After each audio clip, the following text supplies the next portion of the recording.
আমাকে পেয়েও যারা হারালো তারা আরও ভালো কিছু পাক। যে যেতে দেয় কেবল সেই জানে কতটুকু চেষ্টার পর হাল ছেড়ে দিয়ে যেতে দিতে হয়। নিজের যত্ন নিবা। যদি কখনো আমার কথা মনে পড়ে ভাববা আমি মানুষটা খুব খারাপ ছিলাম, দেখবা অনেক সুখে থাকবা তুমি। একটা মানুষ হোক যে দিন শেষে সম্পূর্ণ আমার। আমিতেই যার তৃপ্তি, আমার মধ্যেই যে মানসিক শান্তি খুঁজে পাবে, যে আমার চেয়ে শ্রেষ্ঠ কাউকে খুঁজতে যাবে না। একটা মানুষ হোক যে একান্তই নিজের।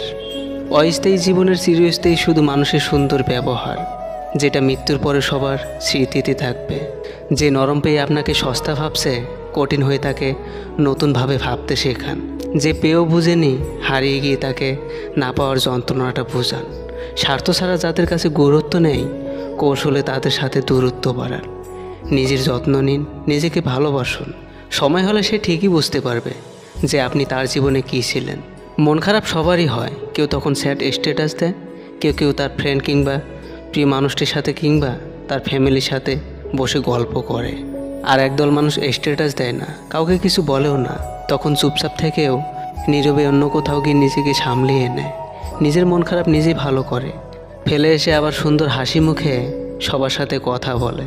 তাদের মন ভালো করতে কাউকে দরকার পড়ে না, তারা নিজেরাই নিজের যথেষ্ট।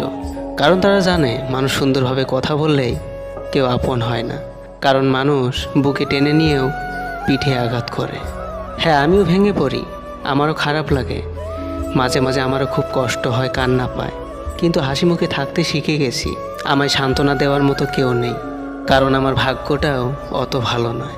তবু বলবো ভালো আছি, কারণ আজকাল ভালো থাকাটা জরুরি নয়, ভালো আছি বলাটাই জরুরি।